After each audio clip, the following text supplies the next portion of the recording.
হাসিনাকে ফিরানোর লড়াইটা কি তাহলে শুরু হয়ে গেছে? ৭১-এর পক্ষে লড়াইটা কি তাহলে আবারও শুরু হয়ে গেল?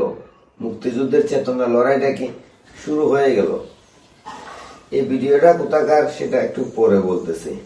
আপনারা কি জানেন বীর চট্টলা মানে চট্টগ্রামকে কেন বীর চট্টগ্রাম বলা হয়? অনেকে হয়তো জানেনই না। চট্টগ্রামকে বীর চট্টলা বলা হয় এই কারণে যে ৭১-এর মুক্তিযুদ্ধ এই চট্টগ্রাম থেকেই শুরু হয়েছিল। পাকিস্তান হানাদার বাহিনীর বিরুদ্ধে প্রথম লড়াইটা চট্টগ্রাম থেকে শুরু হয়েছিল, আর তারপরে সারা বাংলাদেশে পাকিস্তান বিরোধী লড়াই যুদ্ধ শুরু হয়। আর যে ভিডিওটা আপনারা দেখলেন এই ভিডিওটা চট্টগ্রামের। চট্টগ্রাম আওয়ামী লীগ, ছাত্রলীগ সবাই এই অস্তিত্বের জায়গাটা আবার দিল। ৭১-এর পরাজিত শক্তি বর্তমান ২৬-এর নব্য রাজাকারদের বিরুদ্ধে আর বঙ্গবন্ধুর পক্ষে এই বীর চট্টলাবাসী মাথা ছাড়া দিয়ে উঠছে।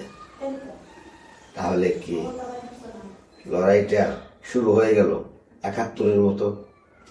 চট্টগ্রামবাসী তো নিজের অস্তিত্বের জাগান দিল ৭১-এর পক্ষে, শেখ হাসিনার পক্ষে বঙ্গবন্ধুর স্লোগান দিয়ে দাঁড়ায় গেল ২৬-এর নব্য রাজাকারদের বিরুদ্ধে।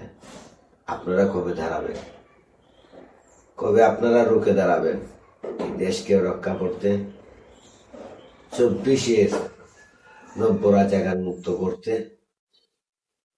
ডক্টর ইউনূসের মববাজদের হাত থেকে রক্ষা করতে, ২৪-এর জঙ্গিদের হাত থেকে রক্ষা করতে, ২৪-এর সন্ত্রাসীদের হাত থেকে দেশকে রক্ষা করতে, ২৪-এর মেটিকুলাসলি ডিজাইন করা শয়তানদের হাত থেকে এই স্বাধীন সার্বভৌমত্ব বাংলাদেশকে রক্ষা করতে।